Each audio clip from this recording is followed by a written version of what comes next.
पाकिस्तान के मौजूदा army chief और फील्ड मार्शल सैयद आसिम मुनीर साहब, ये जब DGISI थे और इनको इनके ओहदे से बरतरफ किया जा रहा था, उस वक्त इन्होंने कोशिश की कि उस वक्त के वज़ीर आज़म इमरान खान साहब को इन्फ्लुएंस किया जा सके अपने ओहदे को बचाने के लिए।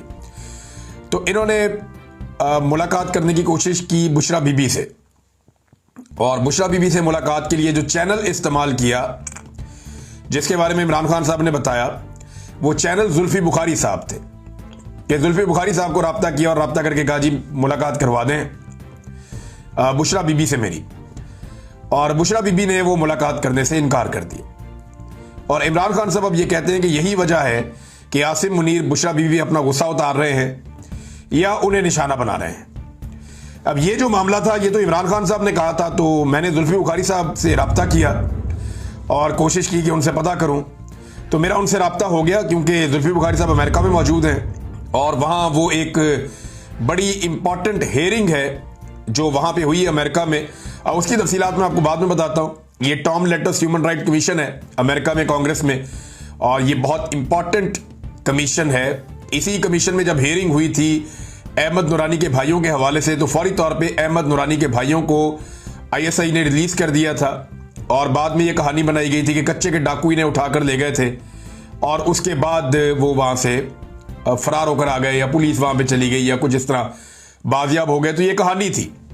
अच्छा जी, अब ये इसमें जुल्फी बुखारी साहब ने बिल्कुल कंफर्म किया जी, और इन्होंने कहा कि तब हमारे राब्ते हुआ करते थे आसिम मुनीर साहब से, ये DGISI थे, हुकूमत के साथ ये राब्ता कर सकते थे, और DGISI ने उस वक्त बुशरा बीबी से मिलने की ख्वाहिश का इजहार किया था, लेकिन बुशरा बीबी ने मिलने से इनकार कर दिया था। यह बुशरा बीबी उस वक्त नहीं मिली थी, उस वक्त के DGISI जब इनको ओहदे से बरतरफ किया जा रहा था आसिम मुनीर साहब से।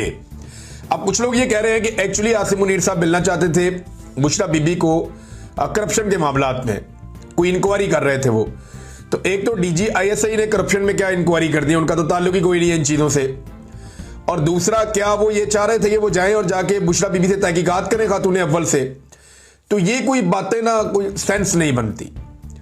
अच्छा, बहुत सारे लोग ये कहानी सुनाते हैं और बार बार ये कहते हैं कि हाफिज सैयद आसिम मुनीर साहब जब DGISI थे तो जनाब ने कोई करप्शन पकड़ ली थी बुशरा बीबी की, फराह खान की और उस्मान बुज़दार की, और इन्होंने कहा था कि जी ये लोग करप्शन कर रहे हैं, तो इस गुस्से में इमरान खान ने इन्हें ओहदे से हटा दिया था।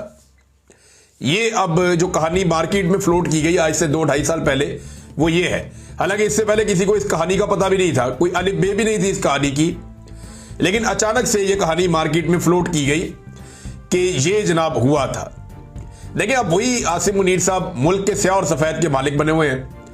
अब वो फील्ड मार्शल भी हैं, आर्मी चीफ भी हैं, और ये हुकूमत भी उनके कदमों में बैठी हुई है।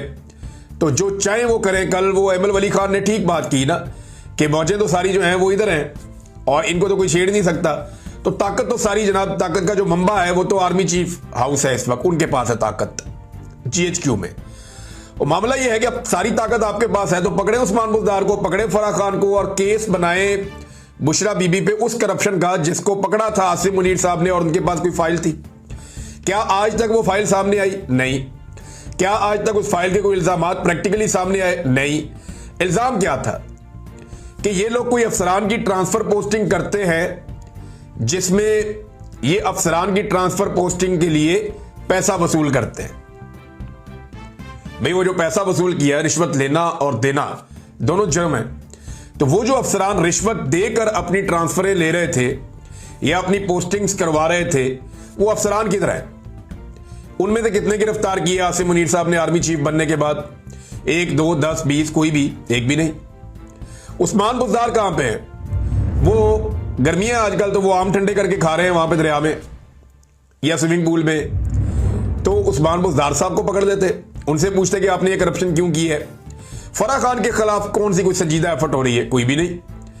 चले, बुशरा बीबी तो जेल में है ना, तो बुशरा बीबी के ऊपर ही केस बना देते कि जनाब ये खातून ने ये पैसा वसूल किया, इस मद में वसूल किया, इस अफसर ने ये पैसा दिया और फलां फलां ट्रांसफर और पोस्टिंग हुई। अगर एक फाइल आसिम मुनीर साहब के पास थी तो वो फाइल आज कहां पे है? ये सारी ऐसा लगता है कि एक कहानी है। अगर ये सच होता तो आज ये चीजें हमारे सामने होती। आज ये चीजें जो है ना, वो इतने सारे इद्दत वाला केस बनाने की जरूरत तो ना पड़ती, ये अजीबोगरीब किस्म के भोंडे मुकदमात बनाने की जरूरत तो ना पड़ती। फिर तो सिंपल ये होता, तोशाखाना का केस बनाने की जरूरत भी ना पड़ती। तोशाखाना में तो जितने भी पाकिस्तान के बड़े बड़े ओहदेदार हैं, चाहे वो जर्नैल हैं, चाहे वो सियासतदान हैं, चाहे वो माजी के वज़ीर आज़म हैं, चाहे वो मौजूदा, उस सबके घरों में सामान गया हुआ तोशाखाना का। ये कोई अनोखी खातून अव्वल तो नहीं थी कि इसके घर में क्यों चला गया, सबके घरों में जाता रहा, या तो सारों को पकड़ के अंदर कर दो।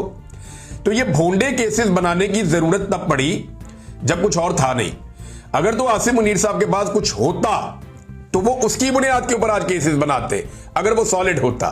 मैंने आपको पहले भी वो माजी में बात बता दी हुई है कि जनरल बाजवा इमरान खान साहब के पास गए थे कि आसिम मुनीर साहब के साथ फलां प्रॉब्लम्स जुड़ी हुई है, तो हमें डीजी आईएसआई तब्दील करना है। तो जनरल बाजवा की ख्वाहिश पे इमरान खान साहब ने डीजी आईएसआई तब्दील किया, और जनरल बाजवा ने ऑप्शन देने थे कि जनाब इसको लगा दो।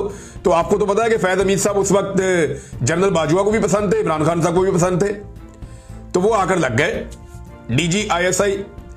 ये बात बिल्कुल ठीक है कि जनरल फैज का किरदार बड़ा घटिया रहा है, बड़ी घटिया हरकतें उस आदमी ने की है पाकिस्तान की सियासत में।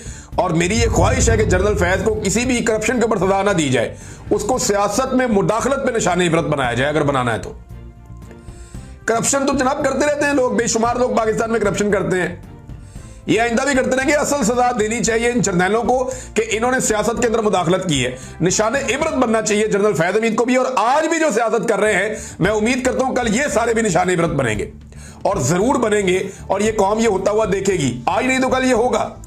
नाज़रीन, ये जुल्फी बुखारी साहब ने तस्दीक कर दी कि जनाब बुशरा बीबी से मिलना चाह रहे थे, तो खबर की तस्दीक तो होगी जो इमरान खान साहब ने जेल से कही। लेकिन इमरान खान साहब ने यह बात करने में बड़ी देर लगा दी, उन्हें भी यह बात बहुत पहले करनी चाहिए थी, यानी उन्हें यह बात बता देनी चाहिए थी कि जनाब क्या वजह क्या है, आसिम मुनीर साहब को क्यों गुस्सा है उनकी अहलिया पे, तो ये बात वो पहले करते। अच्छा जी, जुल्फी बुखारी साहब की जो हेयरिंग हुई है अमेरिकन कांग्रेस में, Tom Lantus human rights commission, ये बड़ा इंपॉर्टेंट है। इस हेयरिंग को रुकवाने की भी कोशिश की गई और पाकिस्तान से कोशिश की गई, और ये कोशिश पाकिस्तान तहरीक इंसाफ के अंदर से की गई। हत्ता कि यह भी कहा गया कि जुल्फी बुखारी को रोका जाए, कुछ और लोग हैं जिन्हें मौका दिया जाए, यह भी हुआ। और कुछ ऐसे लोग जो वहां जाकर बोलना चाहते थे, जो खुद विक्टिम है, जिनके साथ बड़ी ज्यादतियां हुई हैं, उन लोगों को बाकायदा पहले इनवाइट किया गया था कि आप लोग भी वहां पे आएंगे।